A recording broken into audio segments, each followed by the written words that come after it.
This clip is brought to you by SaveWithConrad.com.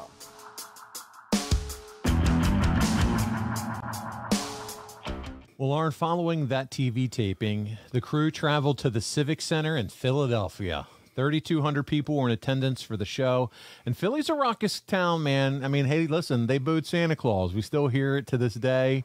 But 3,200 seems light for an important wrestling town. Do you think it might have been the fact that it was Labor Day weekend, or any thoughts you can share about Philly or the Civic Center in general? So this was on Labor Day? That's correct. Evening show? Evening show, yeah, yep. Which made sense because anybody that was out doing stuff during the day, it would have been over with. Now you've got the night, and what better than to go see the Horsemen?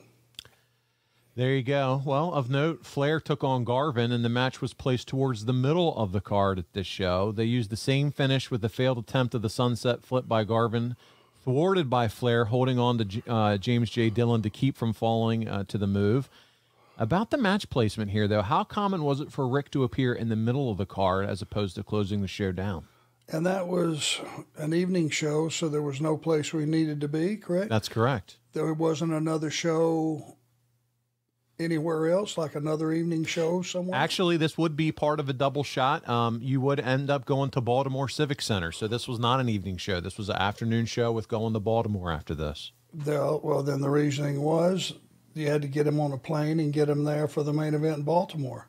So that's how you did it. You would put probably the Horsemen on the first half of the show, get them out to the airport, get them on that jet, and if it was from Philly to Baltimore, yeah, right down 95.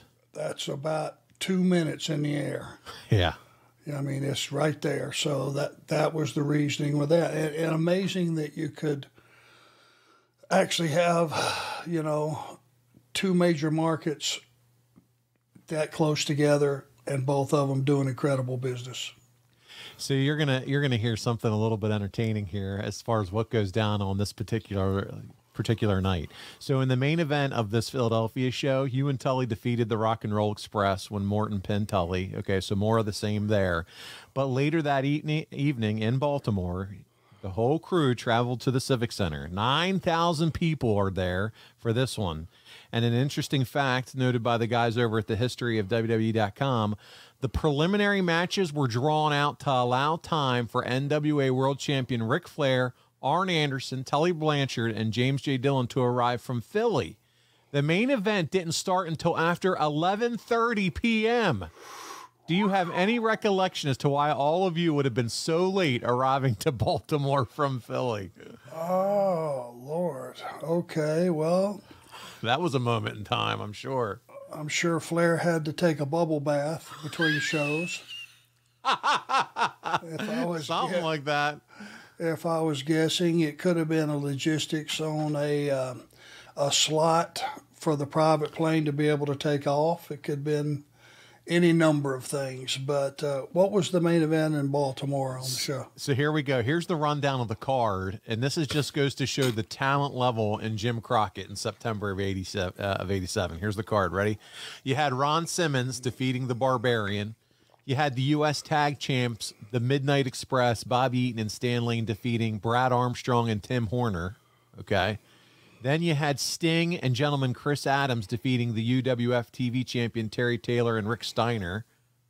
We're not done. You had the Western States Heritage, your favorite prestigious championship, Barry Windham pinning Eddie Gilbert. You had the UWF World Champion Steve Dr. Death Williams defeating Ivan Koloff. You had Nikita, the NWA TV champion. Okay, he fought Lex Luger to a draw, best 2 out of 3 falls match after the 42-minute mark. Okay, let's stop right there for just a minute. Nikita and Lex in 2 out of 3 falls that goes to a draw after 40-plus minutes. Arn, this is incredible. It's an amazing amount of trust for two guys that are not necessarily known for their work and try to keep the audience engaged in this live event. But, I mean, I guess they would have probably had to have an audible call because you guys aren't there yet. Sounds like they were stretching. And that already, I think I heard about 10 matches. Yeah, it's a loaded card. Oh, my God. I mean, they were all very good matches, good matchups. But, Lord. And you might have actually been late for a good reason, because in the main event of that show, it's Dusty Rhodes and the Road Warriors defeating you, Tully, and Rick in a steel cage match wherein Road Warrior Animal pinned Tully Blanchard. So let's talk about this. A 6-man steel cage match.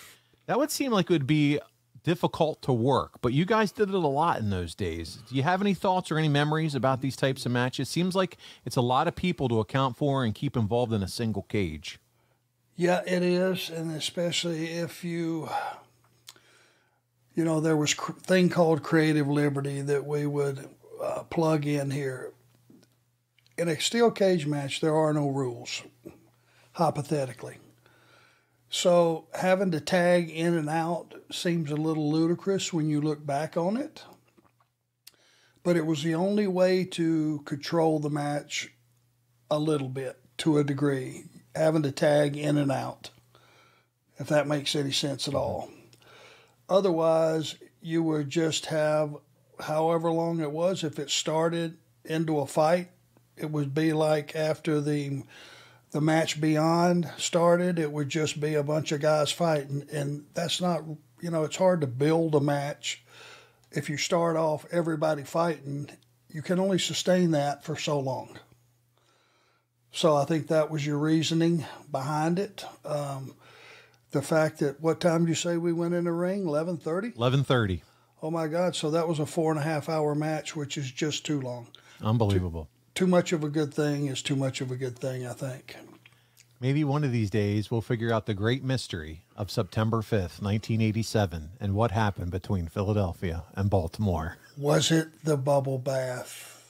The bubble bath conundrum. What went down between those two shows? But they finally made it, and I'm sure it was a bloody battle in a steel cage. So there you go. Hey, it's Conrad Thompson. Thanks for checking out the podcast here on YouTube. Be sure to hit the subscribe button and the notifications bell so you get a notice anytime we upload some new content. And go save yourself some money right now. If you're in a 30-year loan or you have credit card debt, it's not a matter of if I can save you money. It's a matter of how much. Find out right now for free at SaveWithConrad.com.